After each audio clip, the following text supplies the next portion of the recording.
Hey guys, welcome to another episode of Eating While Broke. I'm your host, Colleen Witt, and we have a very special guest in the building.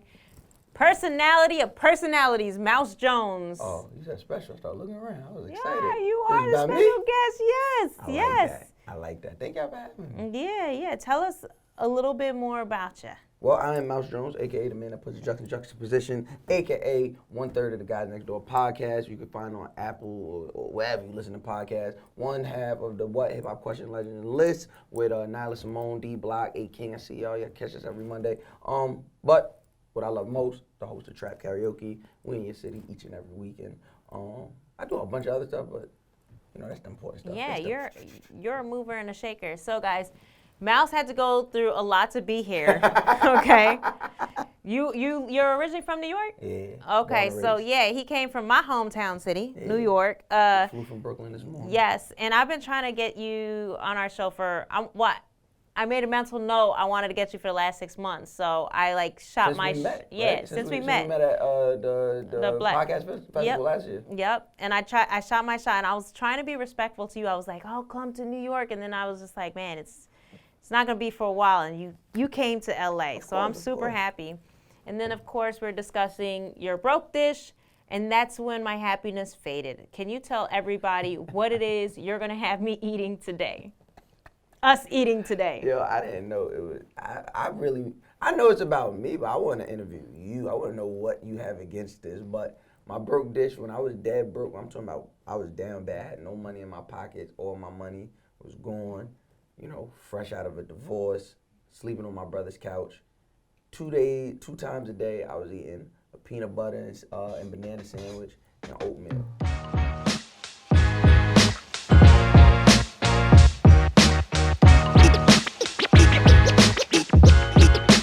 Eating my bro.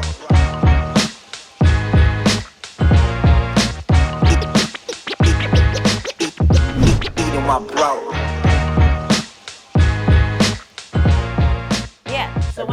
When I saw that DM, you saw my response. What did I say? I said, I absolutely... I absolutely hate your meal. And I was like... Absolutely hate your meal. There's nothing about this meal that looks exciting between the oatmeal, the peanut butter without jelly. I mean, the only thing that's decent is the banana. So... But the peanut butter and the banana is like a marriage. Yes. So the ingredients for your dish are...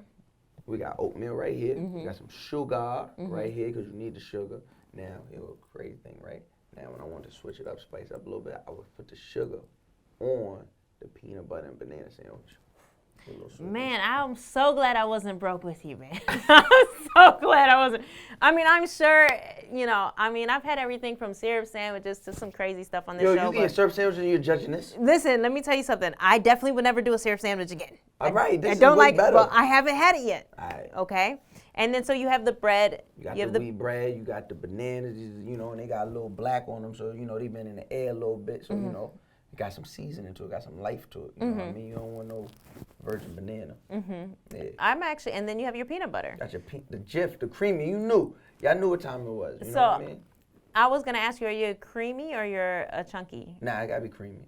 So funny. Yeah, am I the only chunky person? Yeah, that's crazy. I love it. Yeah, that's nuts. I don't, no pun intended. Like, I don't understand that. Like, if I wanted something crunchy, I wouldn't eat a smooth thing.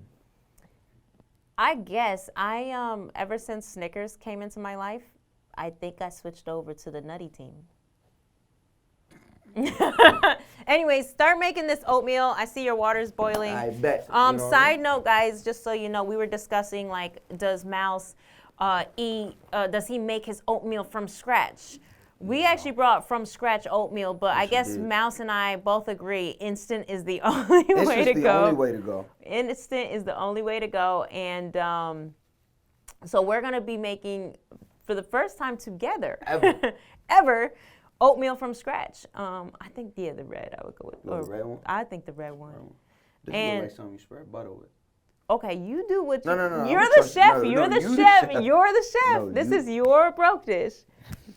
So what was going on? You said you were divorced, but what was going on at the time when you're eating peanut butter and oatmeal? And this was a package deal, right? This is what you ate together? Yeah. Oh my gosh.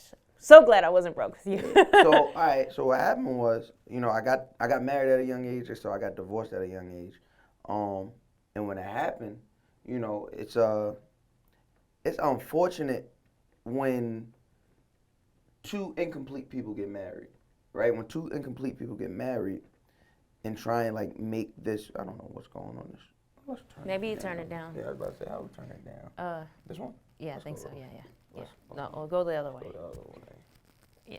All right, because it's like foaming. Okay. All right, but yes, so like I was saying, so when two, they don't know how to break up because you didn't even really know how to come together, right? So, the breakup was, I won't say ugly, but it wasn't, nice. So, and at the time we broke up over, the thing I wanted to chase in life, which was my career. I had spent a lot of time doing what other people wanted me to do, doing what seemed to make the best decision. I went to the military, came home, I was in the streets. Every couple of months, my family would try and get me out the streets. So, give me a job doing this, give me a job doing that. When you say in the streets, what were you doing in the streets? I was robbing niggas. Oh, you're robbing. Yeah. Okay, got it. And so, I'm sorry. that's good. I think I got it. Ooh, Really? Shout out to me, boy. It look like the oatmeal. But yeah. So when I finally found it, through all that time I'm married, and shout out to her. She was a rider because every stage I went through, she was with me. So when I wanted to be a stand-up comedian, I met her doing that. So I wanted to do stand-up. She was supporting it. I wanted to write. I wanted to take 2-3 months and write. What do you call it? A book? A web series. Oh, okay. I wanted to write a whole web series. Took 2-3 months, right? We also, we got 2 kids. I want to take 2-3 months, write a web series. And she supported all of it. Supported it. Like when it was time to do the readings and all that, she was right there. All right, let's put it over here. Let me get it off there. Turn it off. So, support it. Now, once I figured out what I really wanted to do, which, I was just on the phone with my brother, one day we was talking, and he was like, yo, you should be on the radio with, like, Charlamagne and them. That's the thing about people in the hood. Like, people in the hood are, like, some of the greatest talent scouts in the world. Like, people who see you, they see you. Yeah. Like, people in the hood, they see you. Like, there is no fluff about it. So, when he said that, he never said nothing like that before. Like when I was doing comedy, he'd be like, "Oh, you funny." He'd support. He didn't really understand the web series thing, but he'd support. That was the first thing he ever said. Like, "Yo, you should do this. Like, I see you doing this." And in my mind, I'm like, "Yeah, I should be on the radio with Charlamagne and them, but how do I do that? This is 2000." And you didn't have connections to him at all at this point, right? So it's like 2013. Like, I'm in the hood. Like, it was like, cool. I'll figure that out. Yeah. So. Around that time, I discovered podcasting. I had discovered the read, and this is early on in podcasting. I discovered the read, and from the read, I discovered, Combat Jack, Brilliant Idiots, and then I was like, I could do this. This I can do, and it doesn't seem to be such heavy lifting. So I did I came up with my first podcast in 2014. He met Women Haters Club, and just was putting work into that. All right, recording every week, getting it out, pushing it. My profile on Twitter went up. Getting into it with certain people, just sharing my opinion, put me so it became, then if you're doing that, especially in New York, you gotta be outside. Yeah. You gotta be outside, especially, I discovered my love for hosting. It was like, you gotta be outside. And none of this is paying the bills. So, you got two people with kids, and I wasn't smart enough to be like, hey, let's find a babysitter so you could come with me and see this. It was like, you home? Bet I'm out. Yeah. So it became this contentious thing about like her versus my career. Yeah. Which I understand now as an adult. I didn't understand it then. I understand it now. And so that's what ultimately tore us apart. Yeah. So when we get divorced, I ain't got nothing. So I leave the apartment with her and the kids, and I hit my brother. I'm like, yo, I'm just sleeping on the couch. Because in my mind, I was like, I already know what I got to do. I got to be as close to, at this time I was living on Long Island. I'm like, I got to be as close to the city as possible. So where I could just get there. My brother lived in Jersey City. It's literally like 20 minutes outside the city. Yeah. If that. Yeah, I know where it is. So I was like, yo, listen. I didn't even have to say that. He was like, yo, bring stuff. I'm talking about the saddest view you could ever see. Like, I don't even got at this time I wasn't traveling them, so I didn't have no luggage. So all my clothes is in garbage bags. Oh, wow, yeah. And he picks me up, and I'm out there for like a year and a half on this couch just grinding. Every morning, wake up, eat this, and I would eat it twice a day so I wouldn't be hungry. So my homegirl Chloe, shout out to Chloe, she had this running joke for years. She was like, yeah, whenever you see mouse, you don't eat. And I was like, I'm not hungry, but I'm not hungry. I knew I ain't had no money to not eat. So I made sure I ate food that filled me up throughout the day. So that's where you had the oatmeal. You know, oatmeal, this comes from my grandmother, you know what I mean? Like, we gotta plate that. Are you gonna put sugar in it? Yeah. Put some sugar in there.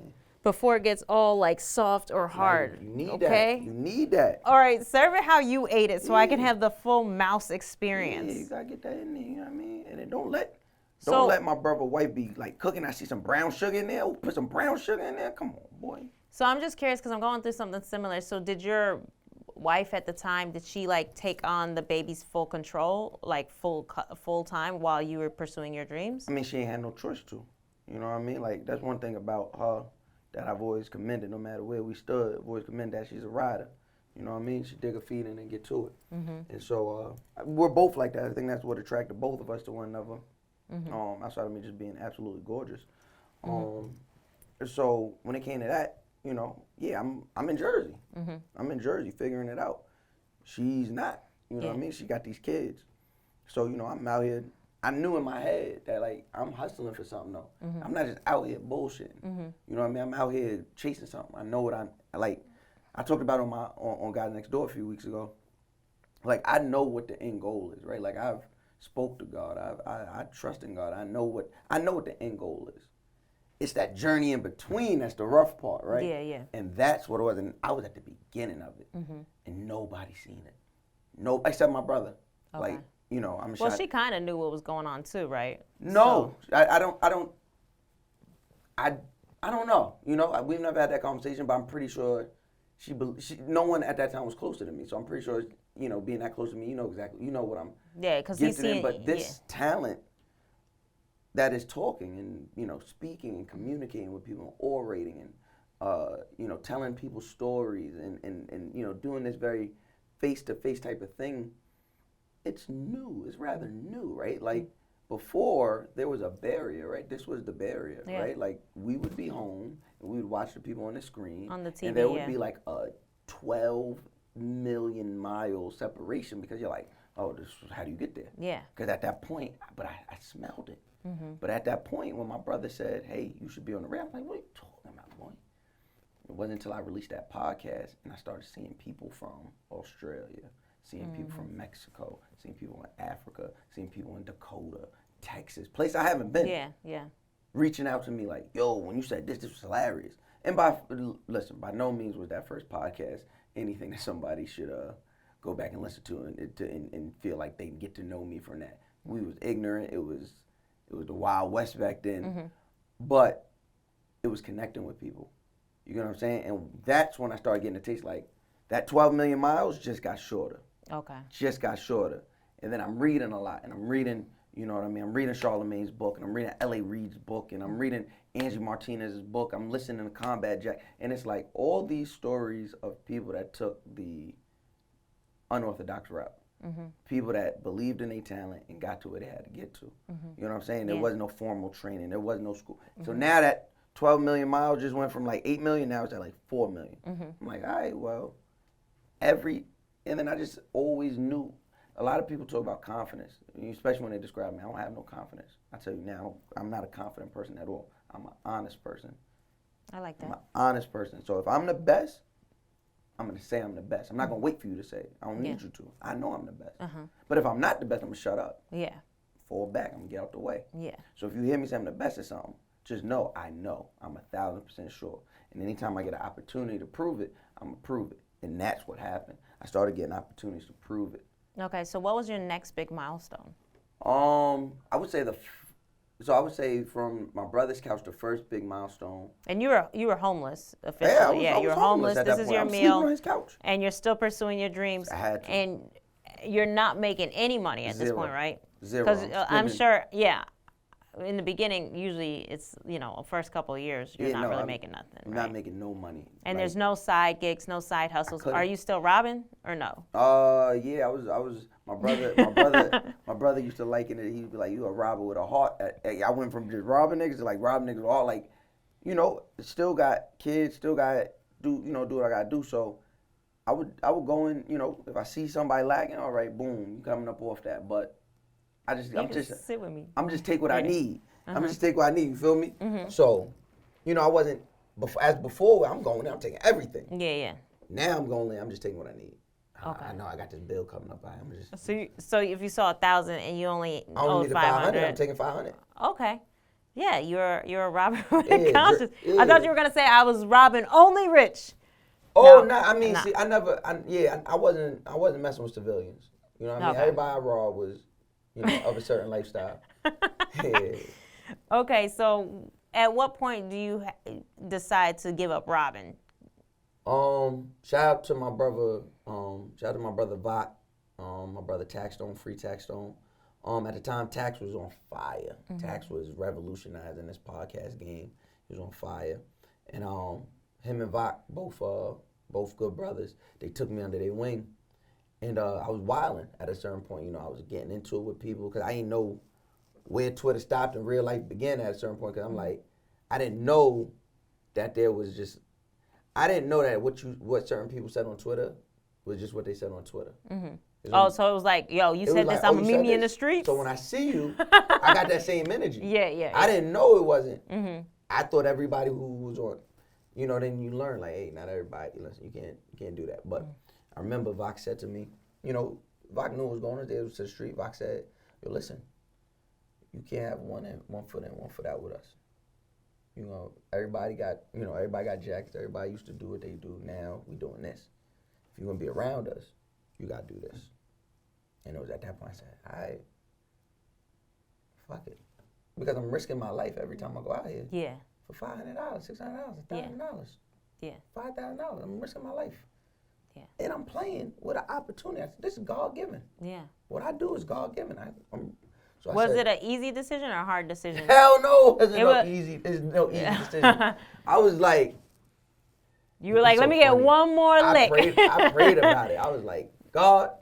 The robber plan. I'm like, God, if you don't want me to do this no more, tell me. Because, God, if you want me to be broke. I'm like, I'm trying to gaslight God. I'm like, you don't really want me to be broke now, do you? You want me to be all the way broke. I ain't bought no new sneakers in like a year. Like, come on. But yeah, So how do you? When I stopped doing it, this is how good God is. When I stopped doing it, the doors opened up. And give me an example of the doors opening. So like at the time, like when I first started, the first big look I got was 2. Shout out to Heather Haynes. She's at where's she at now? Them companies change names so much. But at the time, she was at VH1. And I was hot on Twitter. Everything I said was funny and engaging and all that, whether it was about music, dating, whatever. And I remember there was a shoot coming up. They were doing a Valentine's Day shoot, but for Side Chick Day, which is the 15th. And they reached out and had me on there. I didn't even know that till just now, but that's hilarious. And so they had me on there. And it was Side Chick Day the 15th. I'm sorry, that's hilarious. Go on. So they had me, a burgeoning, a little more than burgeoning, I would say. She was solidified at this point. It was me, Cardi B, Taxstone. I think like a few other people was on the shoot, but like we were the main 3. It was the clips that they were pushing. She put me on that. I ain't get no money, but it helped your career. A lot. Okay. I promise you, right after that, my brother tell you, right after that, I could go to the corner store and get an egg and cheese sandwich on credit. On credit? Not even on credit, just because the girl that was on the front, she was a little younger, so she thought I was famous because I did something with Cardi B. Oh my gosh. So my egg and cheese was free. Like on the house. It was on the house. She was like, nah, you got it. Go ahead. Cardi. Can you bring Cardi by? I'm like, yeah, all right. Mind, I never met her. Like, I think we passed each other. Going to set. That was it.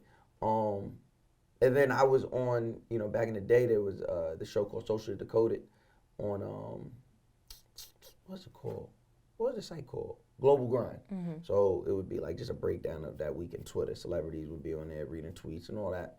And I was on it like so often that people thought I worked at Global Grind. So then I started getting opportunities which paid based on that. Wow. People Okay. thinking because I was on the show so You were much. leveraging all day. I wasn't even leveraging. Yeah, they but were reaching that's out what I'm to saying. me. Like, yeah. coincidentally it was leverage. like accidental That's leverage. God saying quit robbing, right? That was Literally, basically because it. once those paid joints come in, they're like, all right, well, interview this person, or can you interview this person? I'm like, hell yeah, I'm getting all these, now I'm getting interviews with people I like looked up to, and it's like, oh, they can see I'm really good at this interview and stuff. And one, because I ain't have to do a whole bunch of research. I've lived this hip hop shit. Yeah. So we could talk all day. What you want to talk about? Your third album, the fourth album, the sixth album? Which one you want to talk about? You want to talk about the album cuts? And so once that started happening, just the door started to open up. And then also simultaneously, I'm on stage all the time. So it went from me just hosting one thing. I'm trying to remember. I was at this thing called the industry. It was like the industry mixer or something. Shout out to the OG Tyrone. Shout out to the Brunch Guard, because they was doing it. And they let me host it. And that was my first time touching the stage, hosting. And from there, more people reached out. Now it ain't paying, but I'm hosting There was a time. You're building a brand at this point. Exactly. There was a time where I was hosting 6 days a week. Multiple things. Like, and this was when New York nightlife was still New York nightlife. This is when everybody, that creative spirit from, I guess my class of people was like at it. Everybody was trying to do something. Everybody was trying to figure it out. So we were all outside supporting each other. We go here, and then everybody go here, and then everybody go here. This is when Santos Party House was open, SOBs was jumping, Hot 97 and BT Music Matters was going on. Like, this was it. Yeah. And then you had guys, it was easy because, you had guys to kind of look up to even from far away. So you had people like Rodney Rakai, who was still in New York at the time. He was hosting, and like you're watching, like, okay, and then you got to maneuver like that. Low key, and you're like, okay, you got to maneuver like that. So you're like moving, but you're taking notes. Absolutely. Now, before you get to all the way to success, I need to try. I need you to you ready? Semi-plate us and show me what these broke meals. Oatmeal is right. Yeah, it is right. Yeah. We'll see. It looks so thick. I don't know. That's what it's supposed to look like. You trying to be hungry? Serve me. What do you want to do? You want to be hungry or you want to be fed? Serve me these. All right. Oatmeal. Boom, right here. This is how my grandma used to do. I'm coming to you. You gonna get off camera to do that? Thanks. Thank you. Yeah, this is the week of doing that. I ain't want to reach over. Oh, thank you. Awesome. I still gotta put a sandwich on here, right? Yeah. I'm gonna put it to the side. Sandwich. Right there. Boom, right there. I'm not gonna eat that much oatmeal. That's I not even a assure lot. you. That's not even a lot. I don't like oatmeal. What's wrong with oatmeal? What's your problem Shout with outs oatmeal? to Jared and Katie. Is he messing up the shot when he does this? I am? He totally is, right? Oh, wow. Going right in front of the cameras. That's crazy. Shout outs to Mouse for not acting like a mouse. See, now look, here go the crazy part. Now this is when it's about to get crazy. Ooh, You got to serve yourself that oatmeal too. I'm about to. Okay. I'm about to get. Okay, go ahead. Thought I was gonna go without. Okay. All right. Yeah. See. Now this is the thing. If it was just peanut butter and jelly, I don't know. Some people more like jelly, more like peanut butter. But we already know where we're going, right? We know we want the bananas on here. I'm watching So you. gotta I have make a no seat, idea. Right? So boom. Seats. You gotta make a seat. Hold the bananas together. So what we do, and typically, because we on TV, I'm moving a little out of order because I be really thinking I'm a fake chef. So usually I would have prepped the bananas first, chopped them up how I wanted to chop them up, But we only have like plastic knives. So good luck with it. It's a banana. We're gonna work it with it. Listen, you see So that you black put banana? peanut butter on both sides? Both sides. You gotta hold it in place. Oh my God. You out here just putting raw. I don't know. I've peanut never. butter on raw bread? I assure you guys, I have never had a peanut butter and banana sandwich. You out here just putting bananas on raw bread. You're living a dangerous lifestyle. This is really good bread. By too. the way, Mouse, you do know that Eating While Broke is doing a cookbook with a combination of all our broke dishes. So your dish will be in the cookbook. You gonna put it in the back? I'm gonna put it You right gonna put it there in with the the back. syrup sandwiches. That's crazy because I'm gonna start with the brokest to the least broke. First of all, putting this next to syrup sandwich is disrespectful to the legacy of peanut butter and banana sandwiches. You know, a peanut butter now. The legacy. I'm watching I'ma tell you. nothing but peanut butter. I feel like I'm gonna need like a tall glass of water and Gatorade. I'm gonna tell you this, right? So this is why peanut butter and banana sandwich is so special to me, because my grandmother, rest in peace, Nanny Jones, she put me on. So my grandmother put me on, and so you know, you come home from school. As soon as I come home from school, I have a peanut butter, banana sandwich, watch Power Rangers, and lie about doing my homework. And lie about it. Okay. All right. I'm watching and learning. So he cut up the banana for all you guys listening, and he's cutting it into little quarters, little slices of Boom, right there, coins. right? Yep. Coins. That's the best way, right? Coins. Banana Boom. coins. But There you we gotta go. get the good spacing, because you don't want it to be all smushed and come out the sandwich when you take your bite. Okay, so he put 6 coins on his bread. Bow, right there. Got it. Your little extras. Got a little Put on extra the banana. Other joint, but I kind of like to have one with the banana, one full. Look at this, perfect right here. You didn't even line up the sandwich to. Who do that? I do that. that? I See make that? sure they always line Y'all be up. playing with y'all food. I don't All have no right. time. Now see this right here? This is what I'm doing. Cutting right through it, equal half. Because that peanut butter gonna get in there. Awesome. Ooh, you see that? Show the cams. How you do that? Yeah, go ahead, show them that. Look at the inside of that. See the banana slices? I might can't open believe a- I'm gonna. I might eat. open a restaurant. Please don't do it around. But let's see. Let me stop hating on your You banana. hating. Okay, let me try your banana. So here you go. All How right. you do this? I don't want to be. All right, go ahead, take your sandwich. I'm taking the bigger half. Yeah, All there right, you there go. we go. All right, Let me serve get yourself. Let me get some oatmeal over here. Cause, Move these knives. Okay. ooh, you hear that? The oatmeal It's sound like so mac and thick. cheese. I like it when it's all soft and Ew. you eat it before it gets cold. For what? All right. You ready? I'm ready. You ready? Here we go. What you got to say, Grace? Um, Father God, in the name of Jesus, thank you for this food about to receive and nourish by in Christ's name we pray. Amen. amen. All right. Welcome to Brokeville. We doing oatmeal first? Yeah, oatmeal first. All right. Gotta This get is that. Mouse's first time making real oatmeal, non-instant. You hating. I can see it in your face you hating. That's good.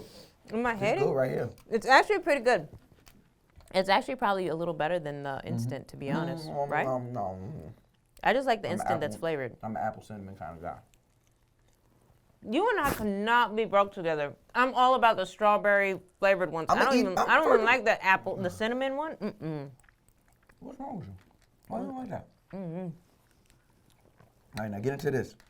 All right, the oatmeal is good. And I'm not an oatmeal person, but I think it's because it's not instant and it's kind of chunky and I like it. All right, here we go. Banana peanut butter. You want to hate so bad. Look at you. You want to hate so bad. There's nothing wrong with it, and you want to hate so bad.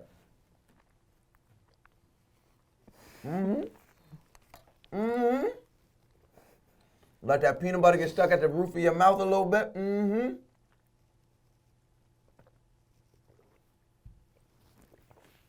Most of you guys are wondering why I'm so silent. It's because She's about to hate.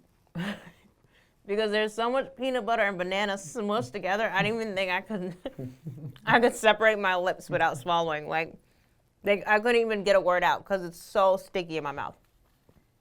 I don't know if it's because you caked on way too much peanut butter or I put on 2 very light layers on each It's- piece of bread. it's good, but you can't talk and eat this sandwich. We speak for a living. You gotta just, you know what I mean? It's like training. Here we go. You It's got too it. hard. Look, you doing it. Oh my God.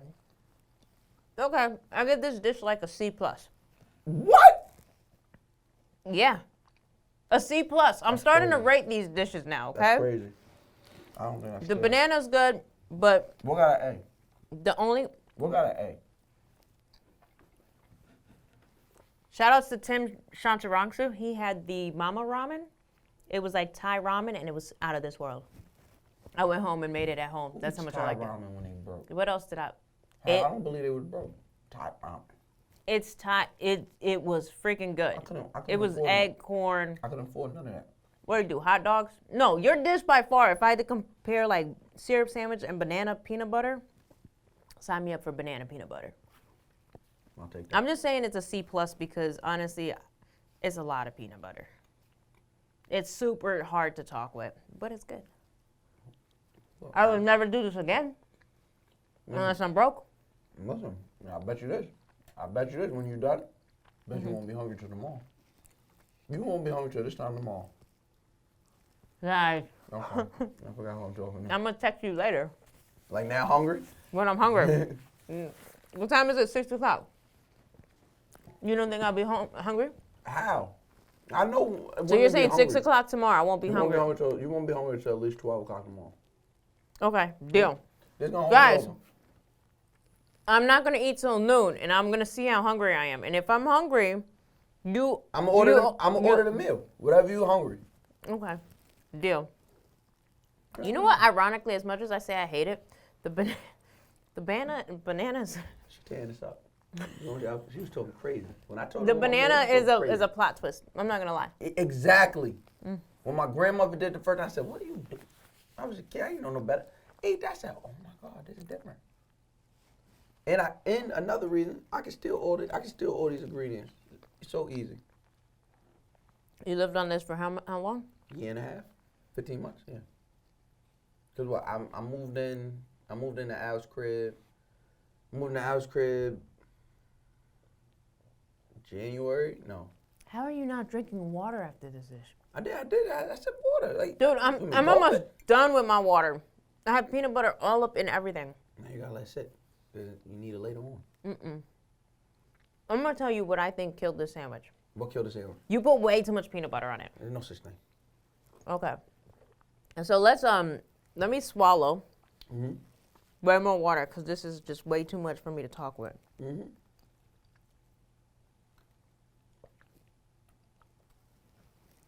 That was way too much. I'm sorry. I'm gonna go for more water. That was almost impossible to talk with. I feel like I need to like swish my mouth. It's got so much peanut butter in it. Listen, I don't think it was like that much. It's not caked up in the sides of your mouth. Oh my I'm gosh. also a professional at this point. I ain't gonna lie. I haven't had this since 2019, 2018. Wow. I haven't had this meal since 2018. So let's talk your next milestones after you stop robbing people. I think the biggest milestone was it's combined. So I'm getting these small wins in between making some chump change. I get this opportunity. Shout out to Lenny and Treese. I get this opportunity to host this monthly party called Mixie Brunch. And then in the summertime, we do dope barbecue. So I get to really refine my hosting skills because at that time, I'm starting at 2 and I'm going all the way to 11. Oh, wow. And then if they did the afty, I'm doing the afty.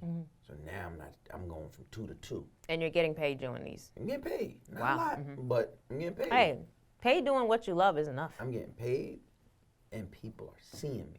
They're knowing what's going on. So I'm able to, not gonna lie, I'm able to ruffle some feathers because now the microphone's in my hand on a regular. So now I'm able to ruffle feathers. Now I'm able, when I stand on that stage, I'm like, I'm the best host in New York City.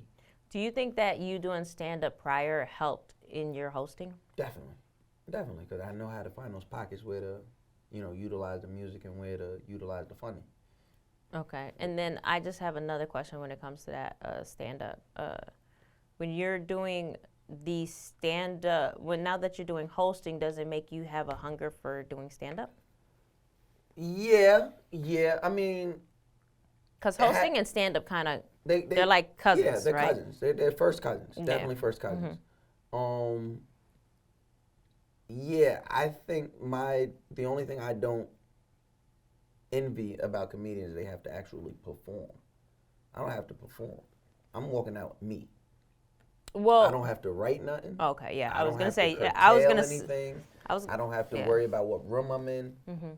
When you book me to do what you want me to do, you know who I am. You know what's showing up. Yeah. And I don't have to be like, oh, well, they didn't like this joke, and then that messes up the night because I got so much other stuff to go off of.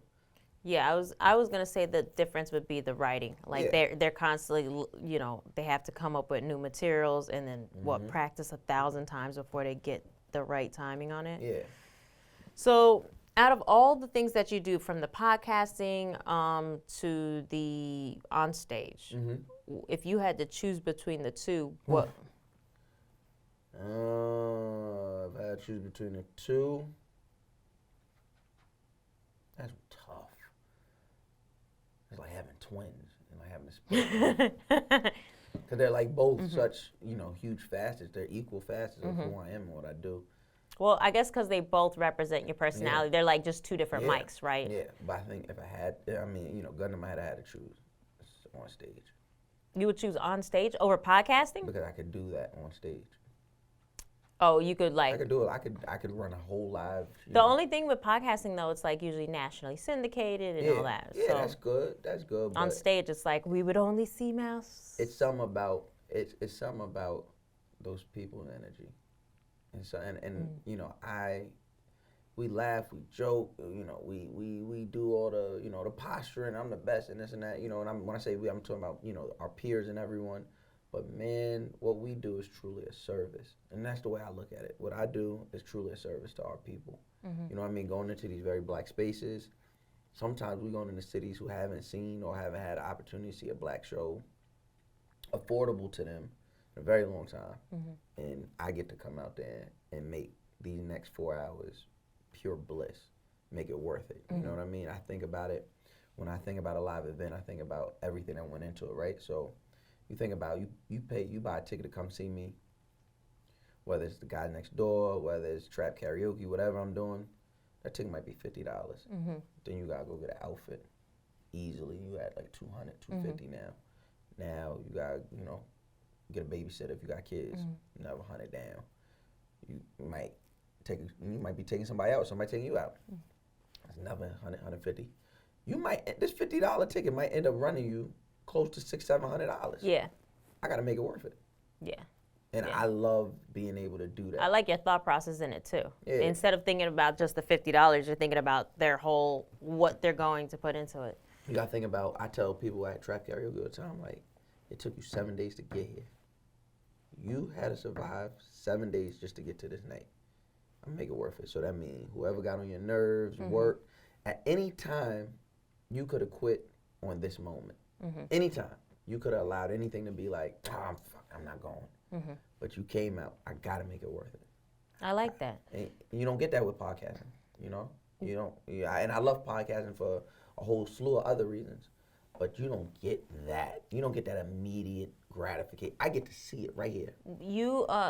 Do you look forward to, or have you done the podcasting in front of a live audience? Yeah. We did a lot of live shows. Guys Next Door, we've done going on 3 or 4. I think we skipped the pandemic year, but yeah.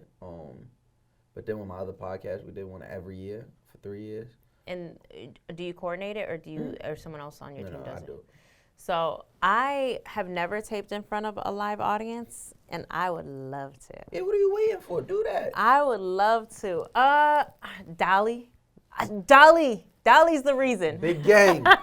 Big gang, Dolly. Dolly be like, slow down, Colleen. Come on, slow. Sometimes you got to jump out there and do it. That's how I feel, but I also, with our show, it gets a little tricky because we have talent and we don't, surprise, surprise, we don't pay talent to be on our show. So I always I'm get, not gonna pay. No. No. But yeah, we don't pay talent, and then I always worry, like, we're an interview series, and you have talent cooking this broke dish, and, talent may be like, we're doing this in front of a live show. Yeah, now you're selling tickets. Yeah, so I think my show may be a little tricky. I may have to take a couple of the homies and be like, you doing this for the team, But yeah, I think it would be really cool to do a live show, and then like guests would be like eating the same dish. That would be kind of fun. Like we're gonna explore brokenness together. Yeah, everybody, let's be broke together. Yeah, I secretly would love to, but I think I have a long ways to go. I have I love how you embrace social media, which most of the podcasters do. I am a absolute hater of social. Like when I say social is like, no, I get it. Terrible. If it wasn't so for this, much I work. wouldn't have it.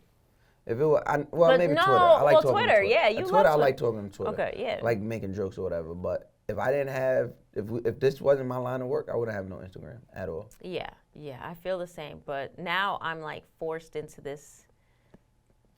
Join the rest of the world. you know. And it's funny because a lot of Plug my in. friends are influencers. Yeah. And they're like, if you see the amount of work that goes into it, Oh, their yeah. lives are like a full-time Production. job. And they like one of my friends is like, if you want to hang out with me, the answer is no. If you want to work out, I'm here for it. But other than that, I'm shooting. Right, I get And it. they're just influencers, but they're working their ass off I get it. 24/7. And just watching their lives and watching the pressure they're under, they make good money, but that's a lot. Like, I'll never look at an influencer and think it's easy. Right. So you've done the taping in front of an audience. So kind of back to you, if you're doing your tapings in front of an audience, then you still wouldn't choose podcasting? It doesn't give you the same high? No, and you don't get that same high, right? Like, we're right here. And, you know, thousands and millions of people going to hear this and watch this. But it's just me and you here. Yeah. And I love that. I love talking to people for a living. I love that. I love, you know, having conversations. But there's something about, you know, somebody introducing me, here's Mouse Jones. And I walk out and people, at this point in my career, They get excited. Roar! yeah. Or, you know, doing it for some years, you get humbled and you come out there and they like, And then I get to show you why the next time I show up, you're going to be going crazy. So I love that. I get that instant gratification right then and there. And then I get to fix it on the fly. You mess up in podcasting, You can edit. You can edit, or you might not even know I just until had that the discussion episode this come morning. out. Yeah. You might not know. You're like, ooh, I said Do you listen to your old episodes? my old episode? No. Yeah, absolutely I not. don't either. No, I don't. No, absolutely not. I was there. When was the last time you got chin checked? I love that term lately. Like That's real, the term like real lately. life chin check? Real life chin Like check. somebody put their knuckle on my chin? No. Oh. Well, yeah, you can talk about that too. But I'm chin checked. It's like when you've Like life. you had a nice dose of humble pie, like maybe Oh man, you know. every But I'm saying, when was the last time, and what was that time? Like, what was the time where you were like, ooh? It's so funny. I said it earlier when we was talking about the last episode me and Mac and Ryan did for Guys Next Door. It's just about, you know, us discussing and being vulnerable and discussing, feeling like we get overlooked. And I know people was listening at first like, Mouse, you host everything and you're doing this and you're hosting these big events. Mac, you're a successful actor and Grammy nominated singer. What you mean y'all getting looked over? But we know the opportunities we want. And we know what we out here fighting for. And we know exactly when somebody or there's an opportunity that is not afforded or allotted to us. Yeah. So I get chin checked daily. I feel like I feel like in this media space, I am like the black sheep.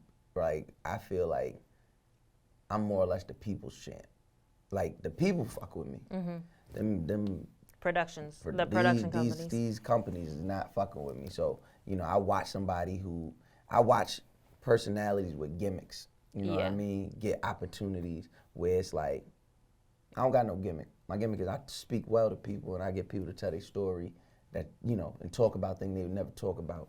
I'm somebody who, you know, I get the people going. Whatever I say engages the people. But like I said, I'm you know, like I said, I feel like I'm the people's champ, and these companies ain't really biting. It's so funny you say that, because I just shot with Orlando. Shout out to Orlando Brown, the actor. Yeah, And of course, that's crazy. Shout out to you for getting that interview. let me tell you scared? something. I took my toddler on a plane and flew to Texas in like less than 24 hours and got back. So shout out to my toddler for being the most gangster plane passenger of all time. She's been on way too many planes. But one of the things that I thought was interesting that Orlando had said, that one of my questions to him was kind of like, you know, do you feel like the industry pushed you out? Now, he's a child star. He's not like us. Yeah. You know, his perspective's different. He's been here since he was 3, Yeah, but one of the things, it's funny to hear you say, you know, what you just said, but his perspective is it's a job. Yeah. And if there's no openings at the job or the job is closed, then that's just it. You go in, you do your job, and then you leave. Because it wasn't like you're being passed up. It's just like, it's a job. You punch the clock, you know, if you work for McDonald's. So it's kind of interesting to hear you say it from your perspective, which is how I did look at it for a long time. Like, well, I don't feel like I'm passed up because I'm a baby. I'm just thankful I have an opportunity. But I'm just saying, like, it's interesting to hear his side of how he views it, and then you say passed up, but he's looking at it like, no, it's not passed up. It's just Well, I think it's two different. the job. It's two different lanes. You know what I mean? And well, if you're saying passed up, yeah, is it though? Well, yeah, because I've never been an actor. I've only done this, and I know that if you put me against who you put on this job, who's gonna win every time? Me. I don't even get in there to compete. So now I got to create every opportunity from scratch. And I love this space. And God has blessed me that everything I put my hand to turns to gold. But man, that gets tiring. And sometimes you just want a producer. Yeah.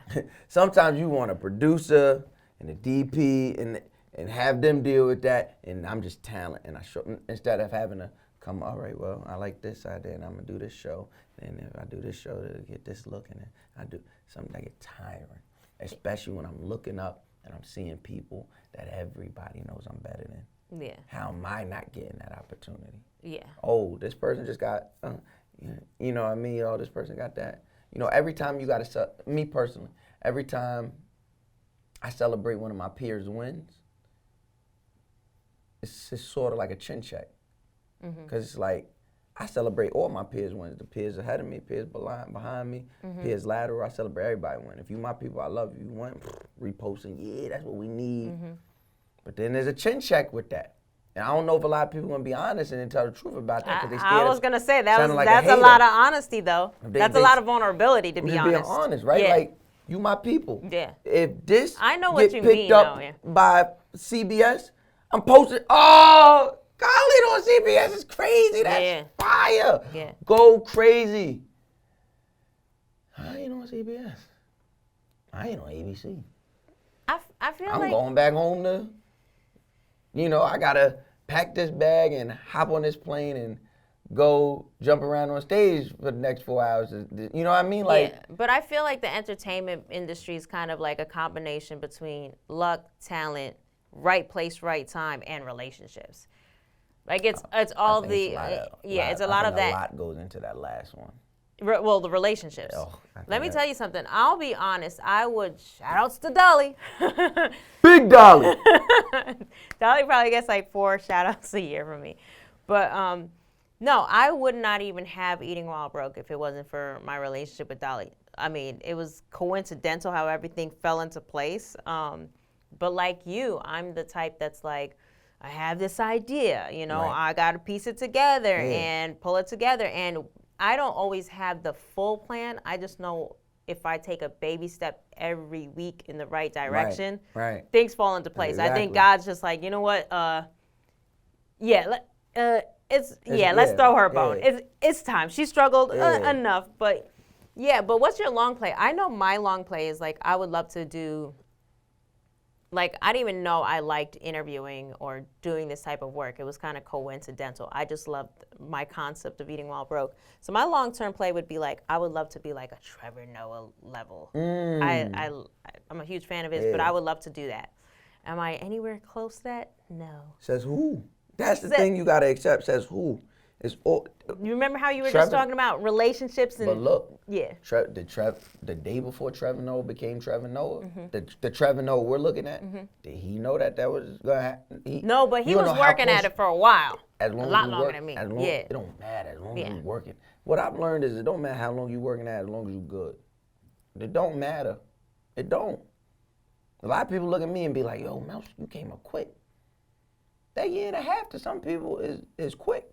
To me, that year and a half is sitting on that couch, eating this, going, it was so bad. It was so bad. This is when, like, Uber was king, and, there wasn't, I don't even think Lyft was out yet. It was just Uber.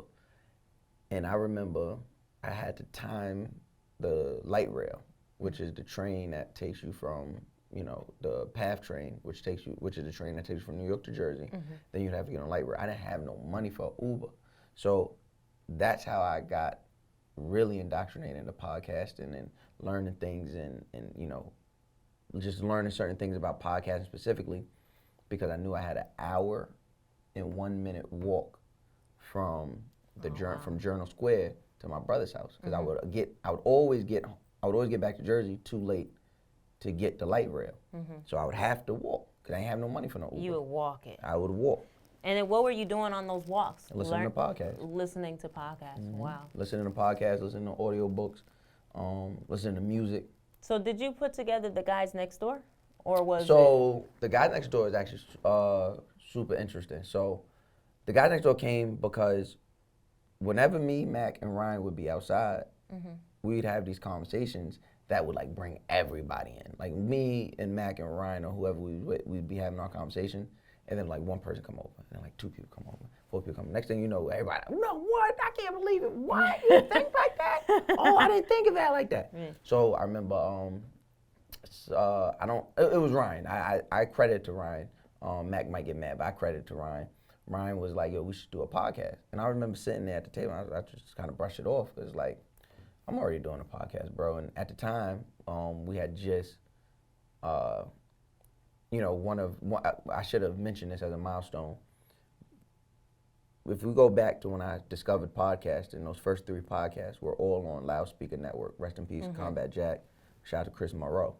I noticed you always defend him, so that makes sense. Oh yeah, OG Reg, yeah, that's a fact. Yeah, don't play with him. If we wouldn't be saying doing this if it wasn't for OG Reg. Yeah. There'd be no.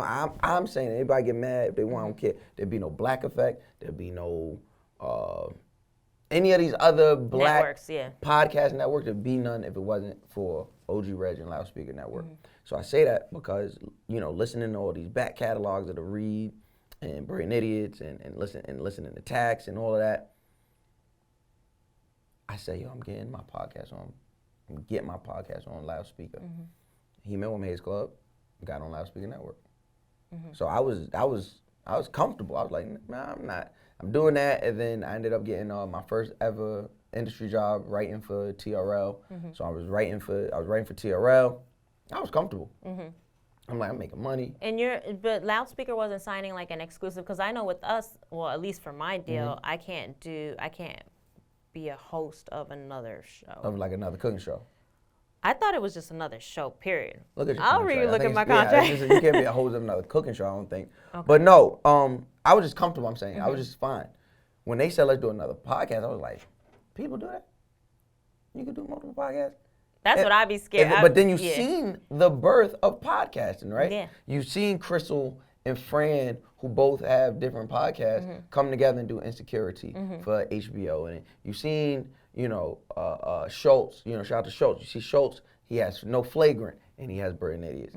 Like, you see this. It's the thing. Because podcasting is such a market space that you can do. It's like TV. Yeah. Like, you're not going to tell me I can't do this and then go over here and do this. Yeah. Like, boom, I'm going to do TV, I'm going to do movie, I'm going to do all this. Yeah.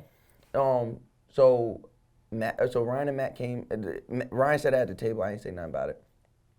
And then they called me and was like, yo, we really, need you to come on board with this. I was like, all right, y'all my brothers, let's do it. And then, we at the time we just had an idea. And I was like, I can't work without a name. That's just my thing. I can't work any idea without a name. So I was like, yo, just give me a day or 2 and we'll figure out this name. I was like, yo, Guys Next Door. Like, I like it. You got the girls next door, and we the guys next door. You know what I mean? Not that there's a podcast. I was just like, in my mind, I was just playing on that. I was like, hey, like the guys next door. You know what I mean? And that was 2018. And we released it in 2019, and we've been going ever since. Yeah. Do you feel like the pandemic impacted you at all? It shut everything down.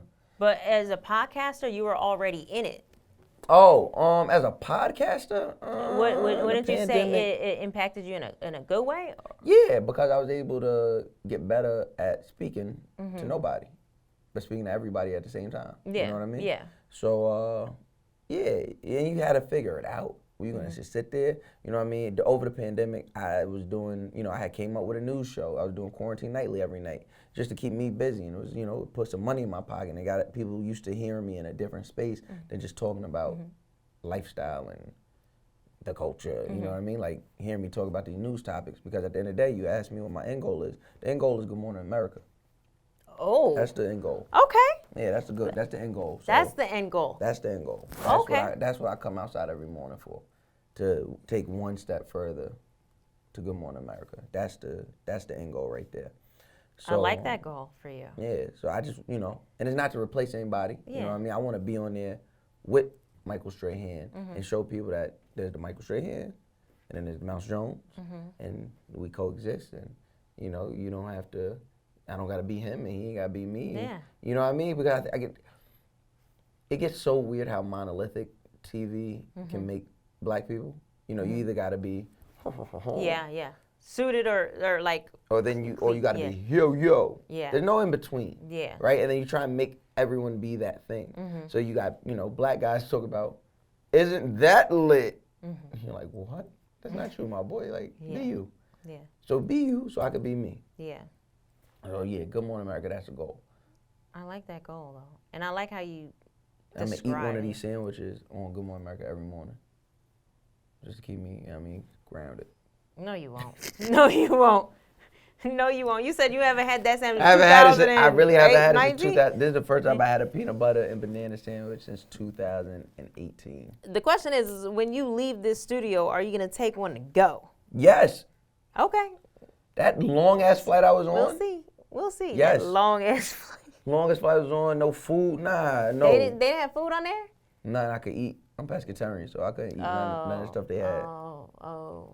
Okay. So you went from eating while broke to now Yeah, preferences. yeah, I got noticed preferences. everyone that like once they get more successful, they are either vegan, You're- vegetarian, yeah, or you're pescatarian. in. They're like, Yeah. yo, whatever meat we was eating before, kick Take that out. sucker to the Yeah, curb.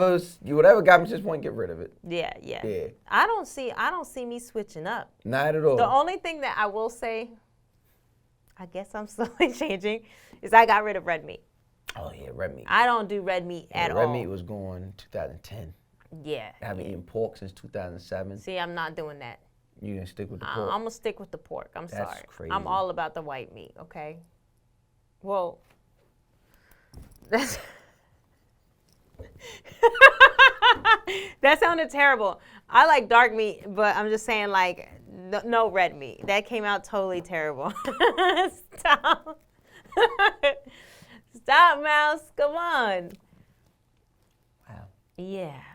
That's crazy. So I have to know, so how did Black Effect get involved since we're on the same? Yeah, Black Effect got involved, man. Charlamagne, since the day he's, showed up and been present in my life. When did he show up in your life? I did tax season. I did an episode of tax season. And it was so crazy. I did an episode of tax season and Charlamagne had, which just shows you how old, like, even though he was on Twitter, niggas be old. So he could have easily just typed in Mouse Jones and you would have found it, but he had said something like, yo, shout out to the young brother Mouse Jones on who was just on the Tax Season podcast. I don't know his at name, but shout out to him. He got it. Like he has a good head on his shoulder. I promise you, and my brother tell you, I was literally sitting on his couch eating a peanut butter and banana sandwich. Wow. And oatmeal, and my phone just started going crazy. Bing, bing, bing, bing, bing, bing, bing.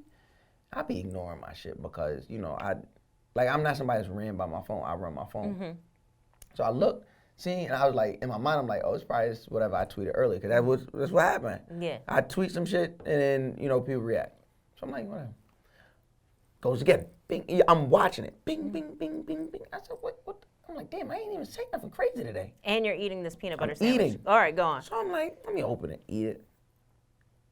And it's all my friends and all my supporters tagging Charlamagne, like, his name Mouse Jones, and put my tag, his name Mouse Jones, his name Mouse Jones, his name Mouse Jones. So he followed me, and then I want to say for like a year and a half, I was in his DMs. I was in his Twitter DMs, like, yo, just give me an opportunity, All you gotta do is give me an opportunity. And was he responding or no? I mean, when he opened his DM, he got 1 million followers, like, you know what I'm saying? But I'm just saying, you just took that as an opportunity to like, he would respond. He'd be like, all right, I got you. All right, I got you. Yeah. I'm also not a very good follow-up person. So that was like the most tenacious I've ever been. Okay. I'm just like, yo, give me an opportunity, give me Yeah. I'm telling him, I'm like, yo, you ain't gotta pay me. I'll show up every day at the radio station. Just show me what I gotta do. Tell me what I gotta do. I love that. And So that was what year? happened 2000 and so this had to happen in 2016.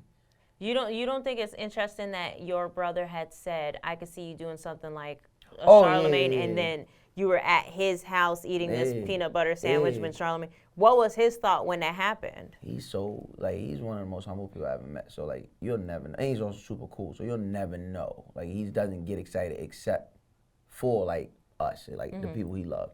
So you know he played it cool. He was like, you know what I mean. But also I played it super cool too.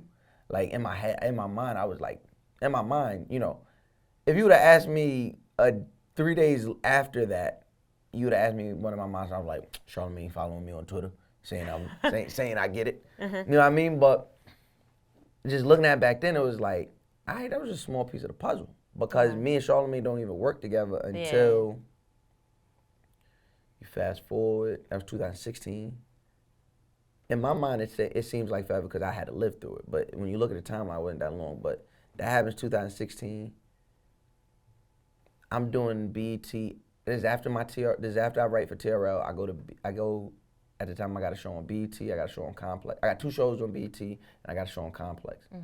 I go do the BET Awards special, which is like, I'm like, what, me? Like, I watched this. Now I'm doing it. Yeah, I've you're been hosting watching it, right? the BET. Yeah. No, I was just a talking head. Okay. And I was like, I've been watching this since it came out. But like, okay, cool. I seen it, but I didn't think none of it. I seen on the call sheet that me and Charlamagne was turning over rooms. So like my green room was mine until I was done shooting, and his would be his. I didn't think none of it. Go in there, do what I do, everybody love it. I come out, Charlamagne in the room. He's like, oh, Mouse, my brother, you know how you do. What's up? I'm like, what up? I've actually never met him in person. Never? Never. I'm going to the Black Effect Oh, so Festival. you'll see him. Yeah, he's gonna be Yeah. super personable. So he dapped me up. You know, you got Wax in there, his hulking figure. I'm like, you know, shout out to the whole team back then. You know, Paige and all them. And I'm like, cool. You know, we dap each other up. He's like, this is how cool he is. This is how real of a nigga Charlamagne is. Dapped me up. Now I'm not about to ask you nothing. I've been in your DMs. I already feel away. I ain't say nothing. He said, yo, what you doing? Like, dapped me up. He like, hey, what you doing tomorrow? I ain't doing shit. Like, what's up? He was like, you wanna do Brain Idiots? In my mind, I'm like, this is what I need. This is what I need. And you have poker face, or you smiling? Poker face. Okay. Poker face. See, I'm a big. You can read No, everything. I was on me, like, right? I was like, let me check my schedule. I should be able to do it. Yeah. You're like, yeah, come to the studio, boom, boom. Yeah. I'm broke. No, I lied. I'm not broke at this time. I'm not where I'm at now, but I'm not broke. Yeah. But I said to myself, I'm not missing this for nothing. Yeah. I literally go to like the Foot Locker around the corner, and I buy some like Nike Tech shorts, and I hit up one of my homeboys that got a clothing brand. I'm like, yo, bring me a shirt. Like, I'm not going home because I'm a notoriously late person. So I'm like, there's no way I'm missing this opportunity. Oh, you know what? I'm glad we finally figured that out. Did No, you hear that, that had everybody? nothing to do with today. That had nothing to do with today. 3 hours late, just so you know. That had nothing to do with today. I'm sorry. That had nothing to do with today. I don't know. You just said that had nothing to do with me. Okay, come on. I do not fly planes. I'm sorry for throwing you That under the was bus. no. But when you said notorious late, I was I'm like, notoriously okay, like- okay, go on. Let's stay on Yeah. topic. I don't want to destroy you. And off. so I'm like, I don't want to be late just and ruin this opportunity. So I'm like, cool. So I leave. I book an Airbnb right around the corner from, you know, at the time they was in Tribeca. That's where iHeart was. So I book an Airbnb right around the corner. So I'm early to the studio, and I'm walking through Power, and I'm like, just soaking in. I'm like, I should be doing radio, man. Yeah. And then, you know, I did the episode, and people felt how they felt about the episode. Some people loved it. Some people hated me, which is, I want you right down the middle. I want some people loving me, and some people hating me. You got to value both teams. That's what I'm learning in life. So, did that, and it was kind of, you know, that was a huge stamp for me. And then I went on to do Britney. I've done Britney a shit ton of times since then. You know, Schultz has been, you know, Charlamagne. I've just been around. I've been around, and I'm trying to remember. Yeah, Charlamagne hit me. Was it like coming right out the pandemic? I want to say coming like right out the pandemic. He hit me and was like, "Yo, got the show I want you to do for Black Effect." Duh, like where do I sign? I'm like, no, like he's like, you know what I mean? I know people feel, you know, you can feel how you feel about, you know, loyalty or whatever the case may be. At the end of the day, Charlamagne, I call him uncle. I look at him like an uncle. Like, that's very rare. It's gonna be very rare, few and far between times he say he got an opportunity for me. I'm gonna question it. Yeah. I'm gonna be like, well, let me. Yeah. If he say I'm doing it, he's just one of those people like that. Like, and you know, in my life, in my career, is only, you know, pay dividends. So yeah, the Black Effect. It was me and Nyla. We friends in real life. We, you know, love it. We love each other and argue with each other all the time about rap. So it was a perfect storm. Yeah, I don't know if you know. Well, you probably don't know this about me, but you was a rapper? Oh. I was a rapper? No, I don't know. I love rap music. Like, I love it, but I'm like a diehard. I'm one of those girls that like love the one person, and that's the one person. Right. But I have this battle within myself where Jay-Z's my husband. When I say favorite rapper, and Drake. He's married. No, let me finish this. Jay-Z's my favorite rapper, right? So I could, you know, he would be considered like my husband. Yeah. But Drake Yeah. would have to be my favorite side dude. That's where I'm at when it comes to rap. I was like dying to have you here because I wanted to hear. But I don't know how else to put it. But basically, I listen to Drake so much that I feel like I cheat on Jay-Z.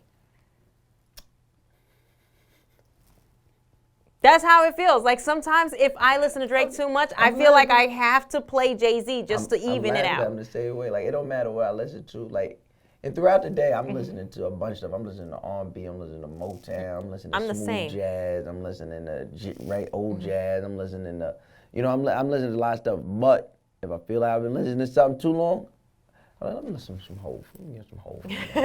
Some Hov in there. So yeah, I get it. I understand. If you saw in the studio, I have a custom.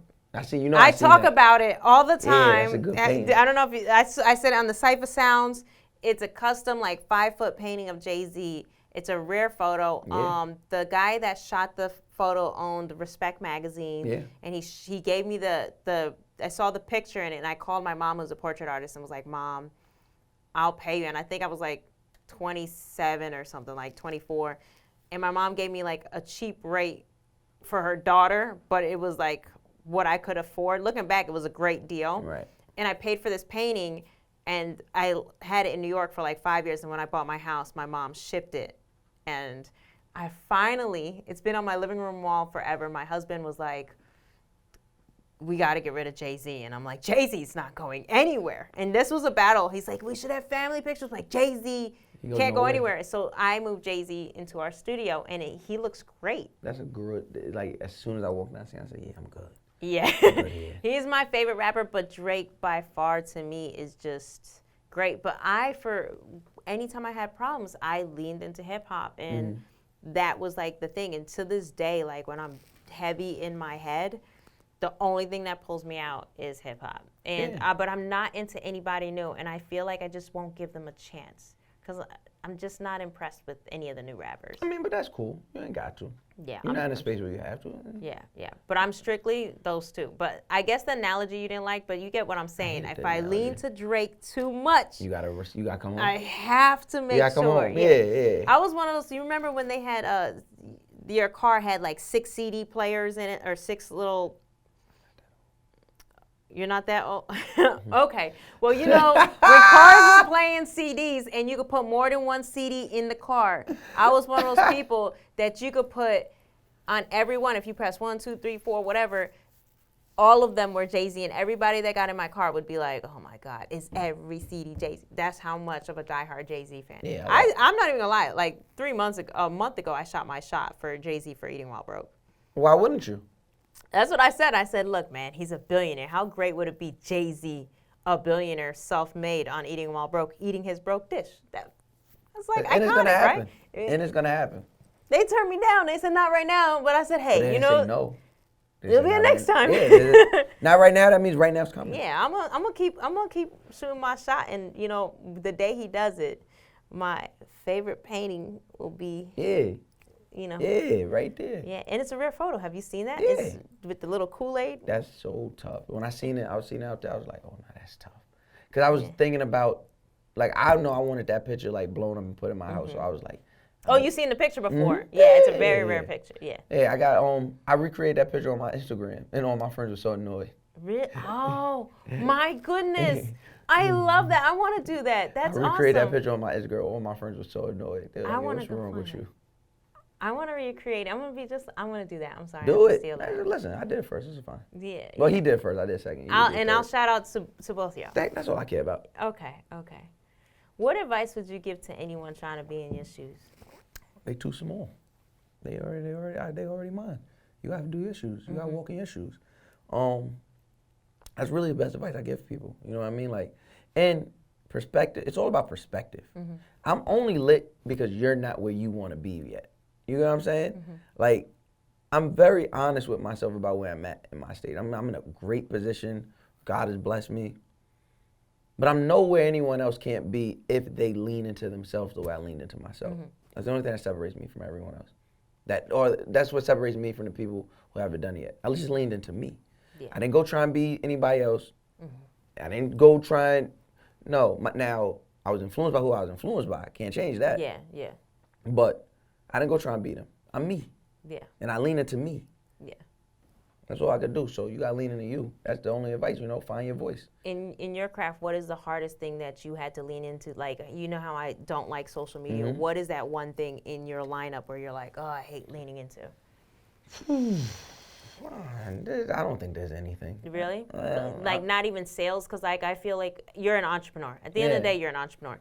So I guess that is the sales, numbers. The numbers of it. The numbers and the business of it. That does get annoying. And but I think now that I'm thinking about it, I think the question you answer is probably the rejection. I wasn't all that familiar with rejection growing up. Like, I've always been a handsome guy. Whatever girl I wanted, I had. If I wanted something, I went and got it. Down to, robbing people. If I wanted, I got it. Being in a space where, other people kind of get to say so, it's new to me. So I think But how are you facing rejection? We talked about before, opportunities I don't get, or something may not work the way I want it to work, or having a show and it not getting, maybe the push you thought it deserved or the views you thought it deserved. This is the industry where you are going to get familiar with rejection. So how are you coping with it? Keep working. Pay no mind, let it fall off. Oh, that's it? Yeah, You're not bumping CDs or calling mom or calling someone for like. What? They can't relate. That must be a guy thing, because I'm like. Nah, I'm gonna call somebody who can't relate. And then I pop my CDs. Yeah, I mean, listen, I'm gonna do my self-care. I'm listening to my music, light my candles, drink my ginger ale. But I'm gonna get back to work. Okay. I'm gonna get back to work. Okay. So I think embracing the rejection or getting used to dealing with rejection is probably the thing I had on this road that I had to get most comfortable with. I am naturally a super optimistic person, so I fail a lot. The name of my company's Famous Failures, because I believe in failing forward, so I count all my F's. So, like, if you go to the front, you'll see F, because, like, I am like, yo, we got to start falling in love with, like, rejections and failures, because the more we get, the closer we get to a yes. But I'm like, optimistic to a point where you'll be like, yo, Cole, the odds are stacked against you. You still want to proceed? I'm like, yeah, why not? And then I fall flat every time. I fall so much that my best attribute is just getting back up. Yeah, you got to. Yeah. If you go in my bedroom, it's like there's two signs, just integrity and perseverance. And I'm like, yeah, that sums up me pretty much. That's it. But it's a pleasure to have you. It's about damn time. Even though you served me a dish that was... It's gone. C+. Hey, look, I'm a eater, and I'm not even going to hate. It was the banana sandwich was great. Oatmeal, you did a fantastic job for someone that has never made it. Literally never made oatmeal for a day in my And life. you came all the way from New York, and you didn't bring me any egg rolls. You didn't ask. I totally forgot. Yo. I totally forgot. I forgot. But it's a pleasure to have you. Are you going to be at the Black Effect Festival? No, we got a show in New York that day on the 22nd. You suck. I know. We was actually initially when the first remember the first date we was Trap Karaoke was a part of it, and then they switched the dates for whatever reason. So yeah, we got New York date, and I don't miss New York. I don't miss home games for nothing. Okay. Yeah, I don't miss home games for nothing. Okay. Well, I always try to tape at least a week in Atlanta now and a week in New York. So I'll be home. And I'm from there, so Yeah. my little brother is Eagle Witt. He's a stand-up comic in New York. Why did that name sound so familiar? Long hair. Anyways, he's really popping. Like you'll that. see him around. Yeah. But where can everybody catch you? Where can you catch me? Outside of your mom? No, I'm just playing. You can catch me on social media, Mouse Jones on everything. That's really it. Mouse Jones on everything. Make sure if you on YouTube, you catch you subscribe to With Mouse Jones, my one-on-one interview series, and then the podcast Guys Next Door each and every Monday. The What Hip Hop Question Legend list also every Monday. And if you really, really, really, really want to see me, you want to see how good I smell in real life, Trap Karaoke. Every weekend we in a new city. So trapkaraoke.com. See you next time we in a city near you. And then just quickly, and then we can let you go. Describe for our listeners what Trap Karaoke is. It's the best. It's the best 4 hours of your life. It's like going to a family reunion and seeing like a bunch of cousins you never met before, but immediately realizing like, oh, we all grew up the same. Oh, we all love this song, and we love this song, and we sing this song, we sing this song. It's like church for the soul. It's like church for the spirit. You know what I mean? You just get up there, 30 to 40 people get to get on stage in front of a bunch of other black faces and a bunch of people that love the same music and be a superstar for the night. That's awesome. That's awesome. So hopefully, Lee, I will see y'all at Trap Karaoke. Yeah, you gotta pop out. You know what I'm saying? I gotta come out. I never You get ain't come last week. I don't get to come out the house. I have a minion. Yeah. I have a minion. I'm a brand new mom. You could have brought her. The Trap Karaoke? Yeah. Don't tempt I my got- daughter with a good I got a time. baby section. Are you joking? Look, my daughter is like a really poppin' toddler, okay? Yeah, She'll be up in there like, Yeah, let her turn up. My goddaughter, Max's first daughter, she came to Trap Karaoke. I'm talking about right after the shots. Baby was always do that they have to stage. wear the headphones Yeah, and she had stuff? the headphones. Yeah, she was in there with the headphones on. Don't tempt me. I think my daughter would live for that experience, Hop out. okay?